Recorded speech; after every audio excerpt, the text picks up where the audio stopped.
Iya. Assalamualaikum warahmatullahi wabarakatuh. Perkenalkan kami dari kelompok 12 ingin mempresentasikan tentang ragam karya ilmiah. Kami dari kelompok 12 yang beranggotakan yang pertama King Arta Noval, yang kedua Joko Saseno, dan yang ketiga Nasya Dayinta. Materi yang ingin kami paparkan yaitu yang pertama pengertian karya tulis ilmiah menurut para ahli. Dan yang kedua, jenis-jenis karya ilmiah. Dan yang ketiga, pengertian jenis-jenis karya ilmiah. Dan yang terakhir, nomor 4, sistematika penulisan makalah dan artikel ilmiah. Yang pertama, pengertian karya ilmiah menurut Harry Firman. Menurut Harry Firman, karya tulis ilmiah merupakan laporan berupa tulisan yang dipublikasikan atau dipaparkan dari hasil pengkajian ataupun penelitian yang telah dilakukan, yang dalam penulisannya memperhatikan kaidah dan etika keilmuan yang berlaku di masyarakat keilmuan. Dan yang poin kedua, jenis-jenis karya ilmiah. Jenis-jenis karya ilmiah yaitu yang pertama makalah, artikel, skripsi, kertas kerja, paper, tesis, dan disertai. Di sini saya akan melanjutkan presentasi dari teman saya. Poin 3 menjelaskan tentang pengertian jenis-jenis karya ilmiah. Yang pertama ada makalah. Makalah merupakan karya ilmiah yang menyajikan sebuah masalah yang penyelesaiannya mengandalkan berbagai macam data yang ada di lapangan. Karya ilmiah ini bersifat empiris dan juga objektif. Yang selanjutnya ada artikel. Artikel dalam konteks jurnalistik, pengertian karya ilmiah, artikel merupakan karya ilmiah yang memuat pendapat subjektif pembuatannya mengenai sebuah peristiwa ataupun masalah tertentu. Selanjutnya ada skripsi. Skripsi merupakan karya ilmiah yang dibuat oleh mahasiswa untuk bisa mendapatkan gelar sarjana S1. Skripsi memuat tulisan berisi pendapat penulis dengan mengacu ataupun berdasarkan teori yang telah diterbitkan sebelumnya. Selanjutnya ada kertas kerja. Kertas kerja atau paperwork pada dasarnya sama dengan makalah, namun dibuat dengan analisis yang lebih mendalam dan tajam serta dipresentasikan pada seminar atau lokakarya yang biasanya dihadiri oleh ilmuwan. Selanjutnya ada paper.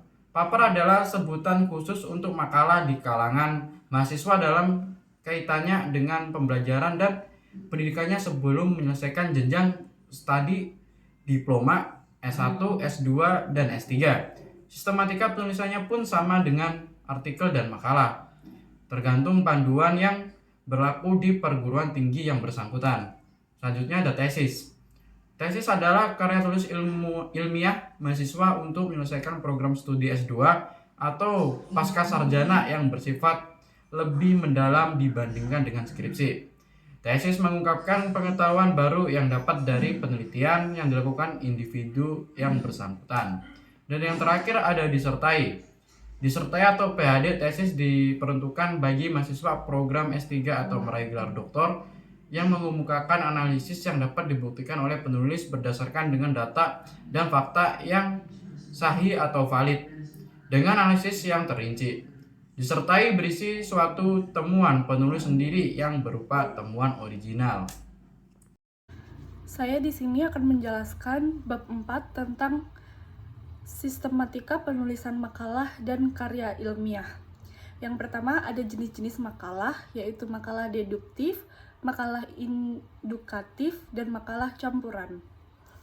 Aturan dalam menulis makalah yaitu ukuran huruf dan font standar 12 untuk body text dan spasi secara umum adalah 1,5, pengaturan paragraf kiri kanan, dan pengaturan margin atas 5 cm, kanan 3 cm, bawah 3 cm, dan kiri 4 cm.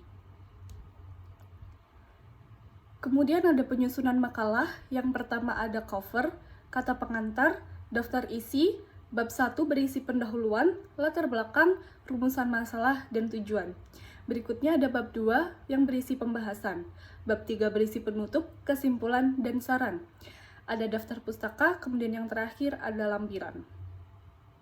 Kemudian ada sistematika penulisan artikel ilmiah. Yang pertama, judul maksimum 12 kata, identitas penulis, abstrak bahasa Indonesia dan bahasa Inggris 250 kata, keywords 3-5 kata, pendahuluan, metode, hasil, pembahasan, simpulan, ucapan terima kasih, dan daftar pustaka.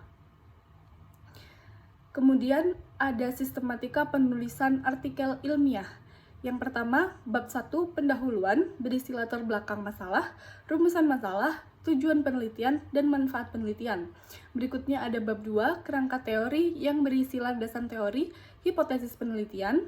Dan kemudian bab 3 berisi metode penelitian, jenis penelitian, definisi konsep dan operasional variabel, populasi dan sampel penelitian, jenis, sumber, dan teori pengumpulan data, teknik analisis atau pengujian data. Kemudian ada bab 4, pembahasan penelitian. Yang pertama ada gambar umum objek penelitian, deskripsi hasil penelitian, pengujian hipotesis, interpretasi hasil pengujian hipotesis. Dan bab 5 atau penutup berisi daftar pustaka, kesimpulan, saran, dan juga lampiran. Berikut adalah presentasi dari kelompok 4. Terima kasih atas perhatiannya, atas kurang lebihnya kami mohon maaf dan terima kasih.